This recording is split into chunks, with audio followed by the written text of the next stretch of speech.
All right. Yeah. Right. Well, welcome. My name is Alan. I'm a grateful recovering alcoholic and addict. Thank you. It's an honor to be out here this evening. I'm kind of losing my voice. This is my third lecture that I did today. I happen to work at a facility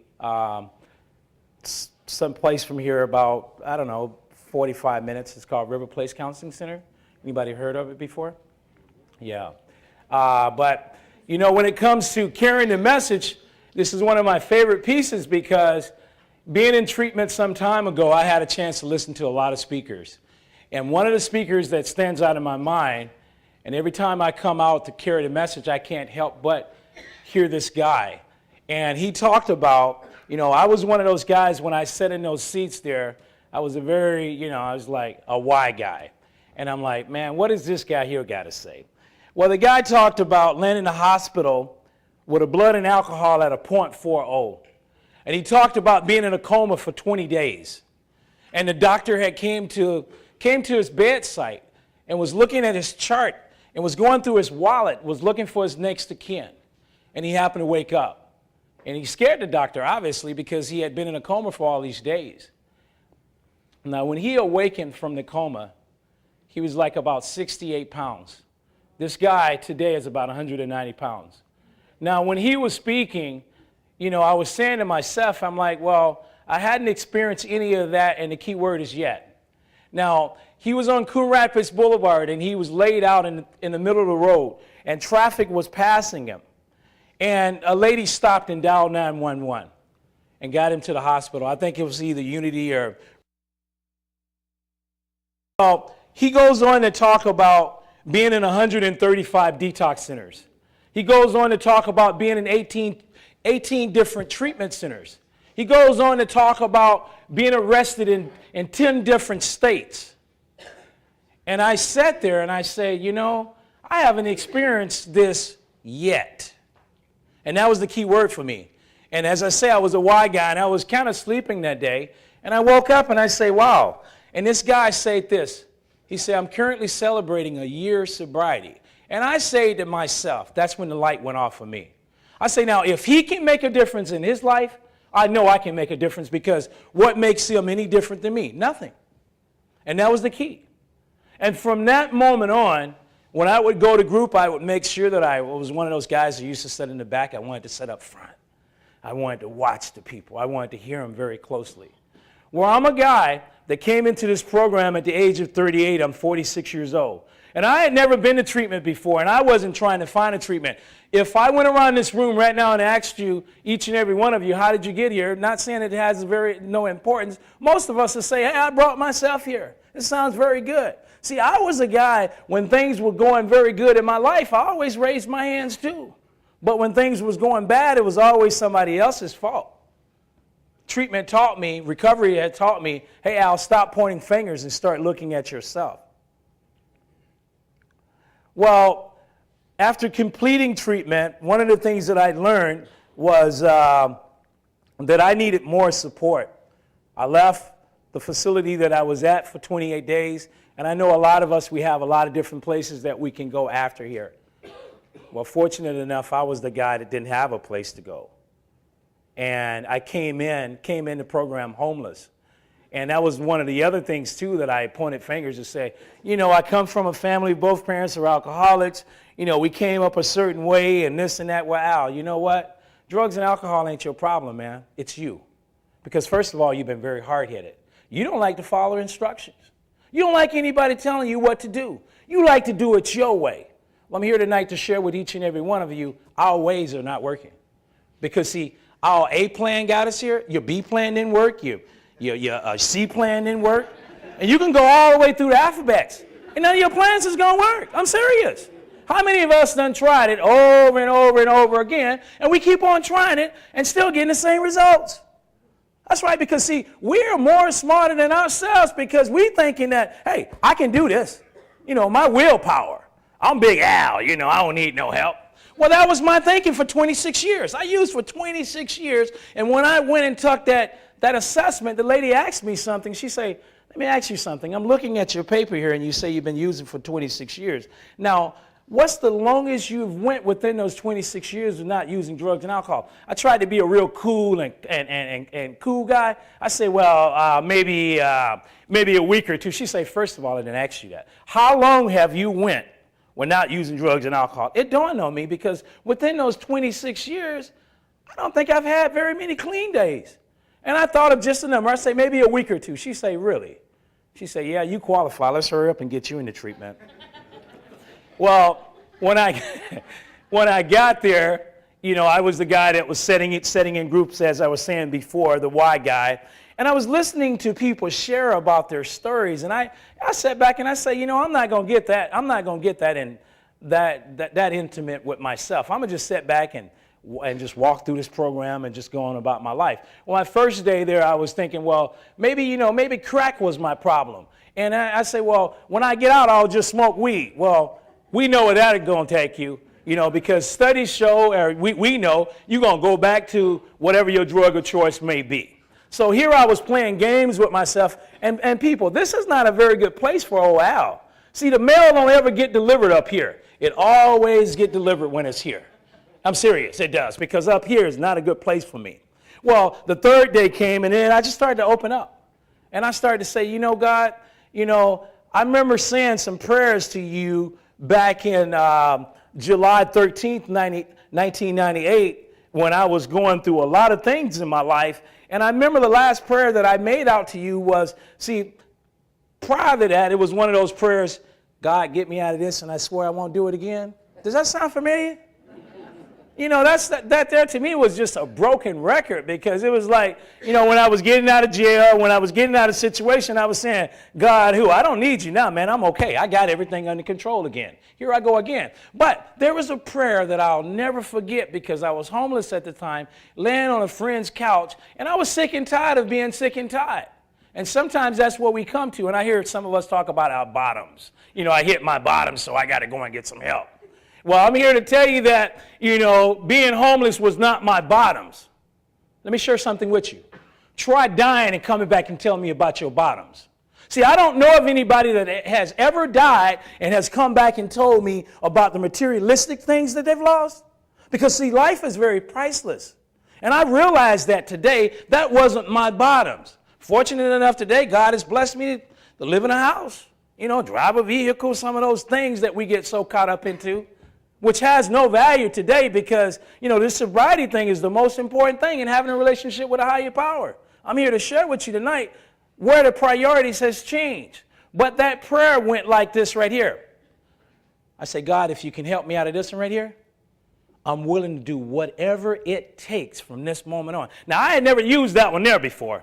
Now, you have to really watch yourself with your words with your higher power, if you have a higher power, whatever you call your higher power, which I call mine's God. And God is not a deal maker. He don't make deals with you. You're either doing it or you're not doing it. So I think I crossed the line on this one. I say, well, from this moment on, I'm willing to do whatever it takes. Okay, old Big Al's going to make some changes now, isn't he? Because if he doesn't do what I ask him to do, I will call him out on it. Well, there's been plenty of times over these last 7.5 years. There's been some times when, I want to take his will back, and we know about that one. Well, through the grace of God, I woke up the next morning, which was July 14th, 1998, and my friends used to call me Monster when I was using. Not so much because I was a gangbanger, I was hurting people. I'm the smallest guy out of all of them, because I was very aggressive, and obviously I have a loud voice, too, for a little guy, and I was very loud, very loud. And when I used to come around them, they used to say to me, look through the peephole, I'm knocking on the door, knock, knock, knock. Who is it? Monster. Now, according to my birth certificate, there is no monster on my birth certificate. If I can leave you with something, please don't let your friends name you. Because that's not a good name. Monster. Well, my name is Alfonso Colbert, and it doesn't say anything about monster on the birth certificate. But I was okay with that, because the horrors of your addiction, you don't care what they call you. You know, as long as they call you to get high and have some drinks, you're okay with that. I was okay with that. Well, when I started to get my faculties together and I started to think about everything, I'm starting to say, this monster thing ain't going to go, man. But when I used to come around them, they used to say, put away all the drugs, put away all the alcohol. Here come loudmouth, here come monster. So I come in there, I'm looking guys in the eyes, hey, man, what's going on, man? I know somebody got it. Hey, hold up, monster. There's no drugs, there's no alcohol. And first of all, if we do have some, we don't want you around. Now, at that time, I started to take on some serious resentments because I started to say to myself, if my friends don't want to use with me, that's okay, I'll show them. Because wait till I get my own drugs and alcohol. And there was plenty of times being alone in some rooms, I'm almost ready to commit suicide because smoking crack, smoking weed and drinking, intoxicated, heart about to pop out, I'm paranoid, sweating crazy, and suppose if something happens to me. There's nobody there to dial 911. Not saying my friends would have dialed 911. They probably just got out of there and left me. Because these are the friends that we have when we're using, but we think that they're our friends. That's right. My friends, my buddies, and all that. Well, not one of those guys came to see me when I was in treatment. My friends. That's right. But it wasn't their responsibility to come see me. But when I woke up the next morning, there was something different. Because there was a guy that came to me and say, hey, Al, hey, monster, I see you going through something, man. Here, why don't you try a little bit of this right here? Out of my mouth came, I'm done with that. He looked at me and said, hey, man, you done? Not you. You don't ever say no. But I know where that came from today. It didn't come from me. It came from the grace of God. He asked me a second time. Now, they say 3 times is a charm. What I did is I got up and I left. And I came back. He wasn't there anymore. Now, through the grace of God, there were some yellow pages. As I say, I'm not going to take claim for me coming through treatment. You can raise your hand. You can say you did this. I'm not going to say that. Because, see, I'll start to believe what I'm saying. And that's not good for a guy like me. See, because when I came back, something came upon me. The yellow pages was there. Open the yellow pages. As I say, I don't know nothing about it. NA, AA, 12 steps, big book. I was okay with me using. I wanted to kill myself. So I open the yellow pages up and I call this treatment center and the lady tells me, and this is really sad, she say, where do you live? I don't have a place. Where do you work? I don't have a job. Do you have any, well, obviously you don't have any insurance. You don't have any of those other things above that. So she say, sounds like you qualify for this program called Rule 25. I say, what's that? She said it's a set-aside program that can help people that can't afford to get in treatment. I say, really? She said, well, why don't you go down to 1800 Chicago? Why don't you call down there and make an appointment? Well, I immediately call, and the lady said, well, I can get you in the next day. What time can you be here? I can be here. I can be there as soon as you need me to. I had an appointment at 8 o'clock. I got there at 7 o'clock. Within that hour, I was there on time. It was something different. And that's when she went into looking at that, using for so many years. Well, my grandmother used to sing a song, and it used to go, keep running and don't look back. Well, over these last 7.5 years, that's what I've done through the grace of God in this program and through your help, too. Because I am grateful that there's other people like myself. I would hate to walk in here tonight and I would be the only person standing in here. I heard a guy say that before. He say, the fun part about being a recovering alcoholic and addict, he say, I'm not by myself. I say, wow, I've never thought about it that way. And some of us fight these. We have a problem in introducing ourselves. Man, I ain't no alcoholic and addict. I just got a problem with just using a little bit more drugs and alcohol. I'm okay with that because, see, I know there's more to me than just an addict and alcoholic. See, I'm a father. I have a mother and a father. I'm an uncle, grandfather. I'm a lot of other things. I have a job. So I'm not just walking around here, I ain't nothing but a drunk and alcoholic and addict. That's all I am. I don't feel like that. When I was in here earlier, you guys was clapping and stuff. I like that. I like the clapping part. I like to get enthused about recovery. Because, see, if you ain't having no fun, hey,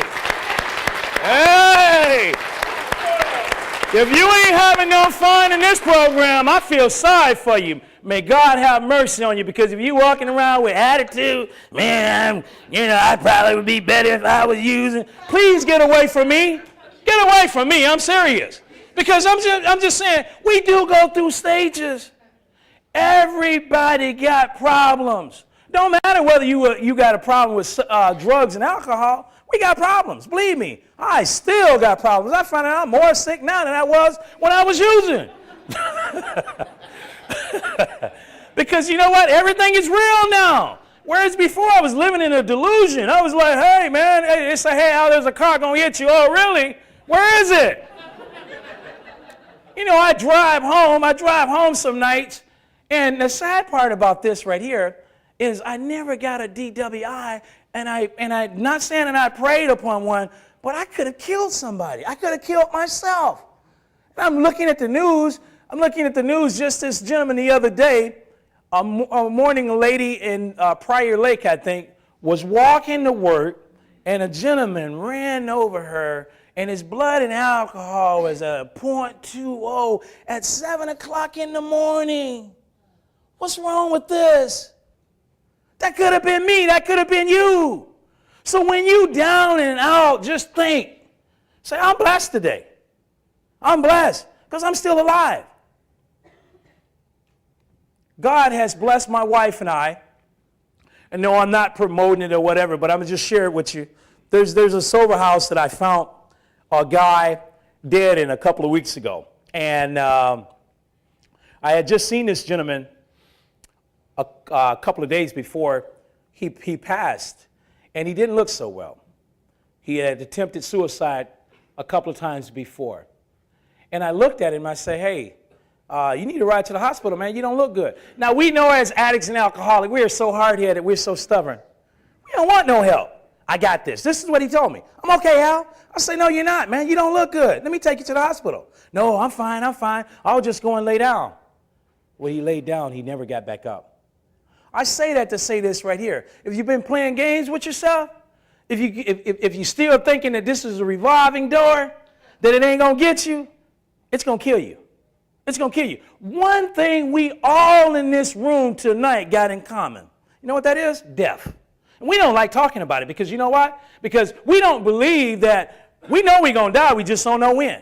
Because if we knew when we were going to die, there are some things that we would be doing in our life differently. That's right. And the sad part about it, a lot of us are dying and don't even know it because of what we've put in our bodies. This young man was 33 years old. It's a young man.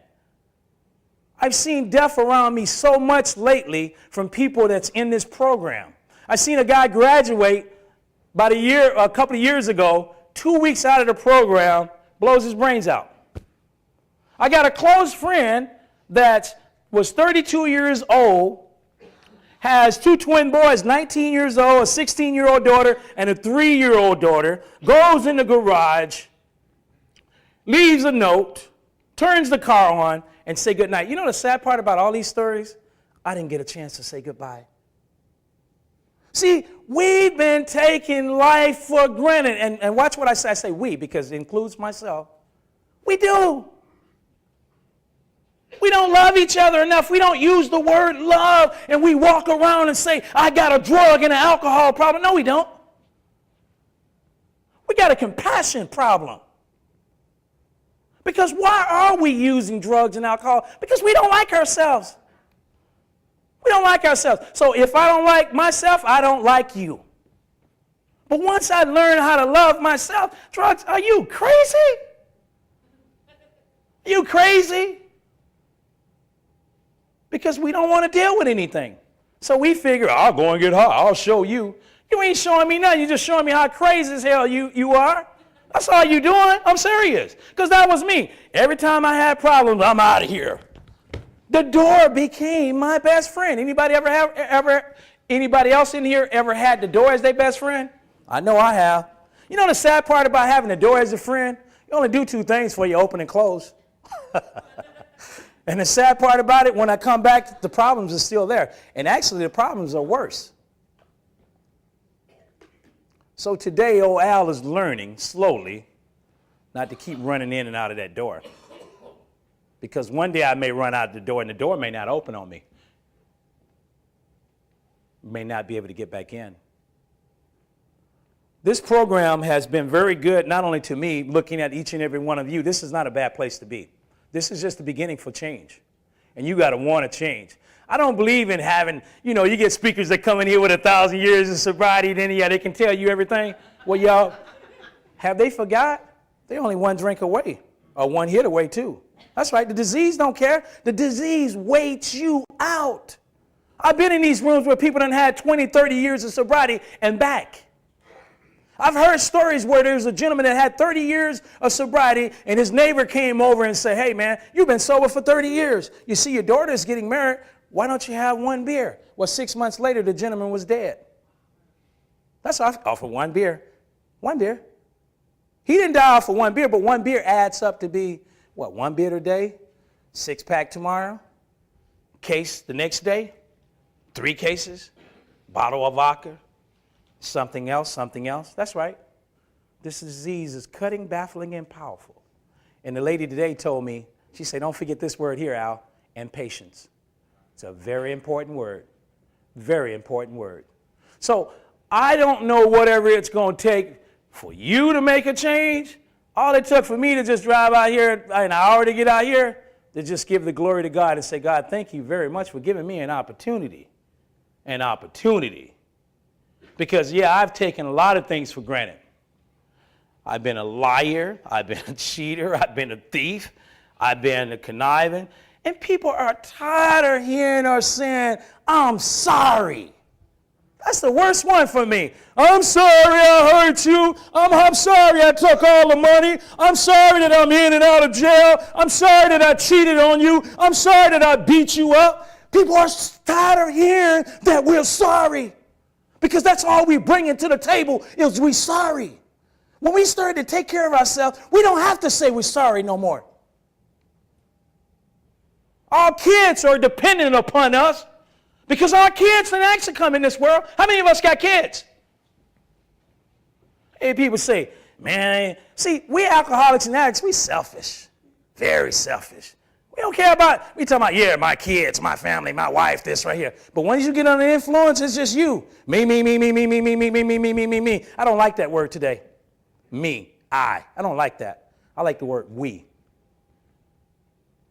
Because all we think of is ourselves.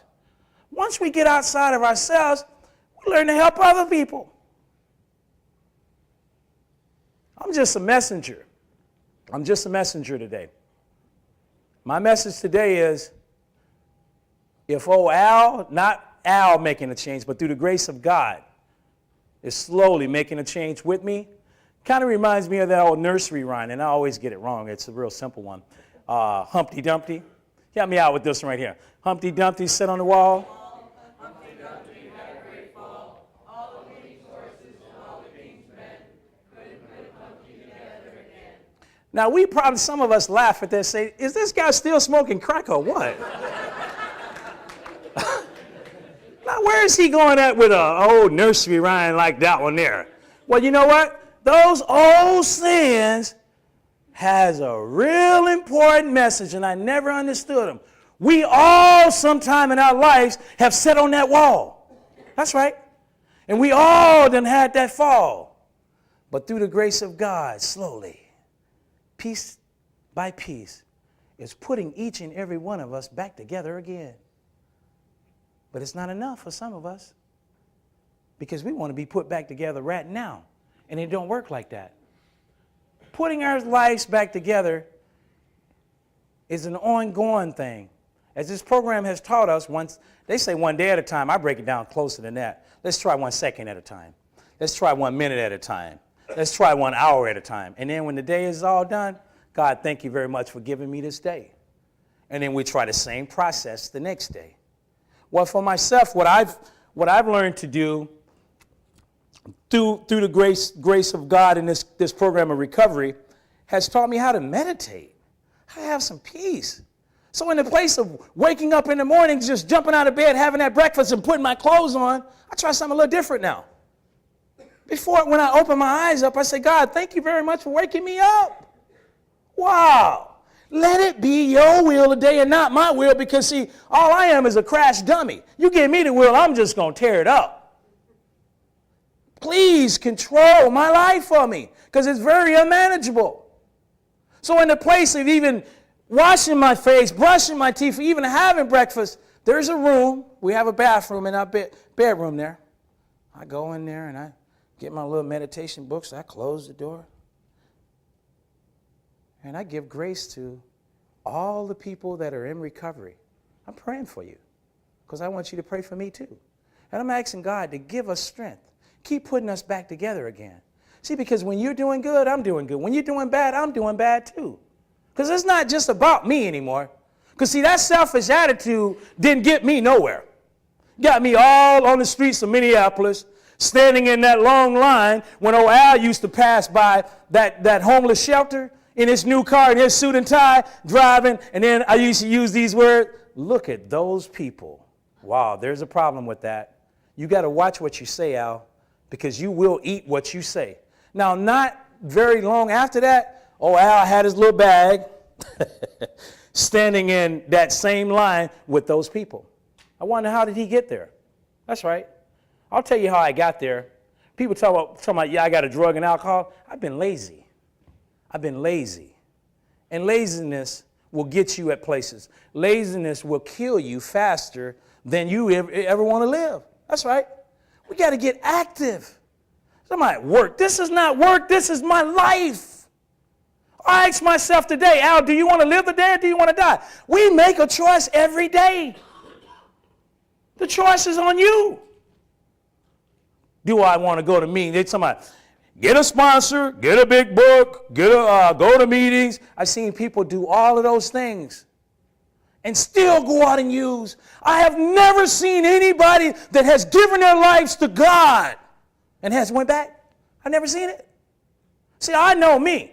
Going, relapsing and using or whatever, that part don't concern me. What really concerns me is losing my relationship with my higher power. That's more devastating than anything. Because I know if I can stay in the hands of God, and I'm just not talking about using the word God like I got a personal relationship with him. No, I'm no better than anybody else in this room. But I do believe in something greater than myself besides me, because all I've done with me is let me down. That's an ongoing thing. So we got to find something else besides ourselves, because it's not working. It's not working. So today I've surrendered. I'm sick and tired of being sick and tired, and I haven't forgot that prayer. So leaving treatment, I didn't graduate, I completed treatment. I hear people say, oh man, you graduate. Graduation to me takes on a whole new meaning. Graduation to me means that the day that I die, they put me in a gravesite, and drugs and alcohol didn't have anything to do with it. That's my graduation. See, because I know...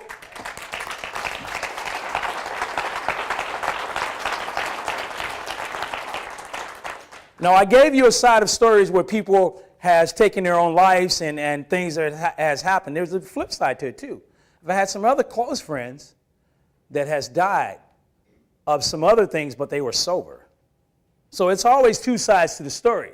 Now, to me, what a way to go out. What a way to go out. Because, see, you don't have to worry about me if old Al goes out that way. I'm going to be okay. As long as I don't pick up. I'll be okay. Because I don't know what's beyond this point. People talk about heaven and hell. I don't know what's beyond this point. I know what hell is like because I've been there. Looking for crack at 3 o'clock in the morning over South Minneapolis, and the guy say, give me everything you got, man.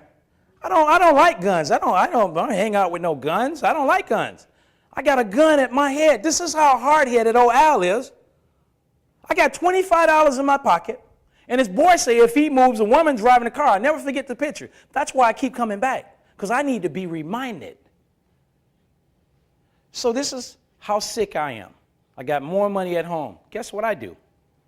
A, did he check into a hospital? B, did he try to get some help? C, I know he didn't call the police.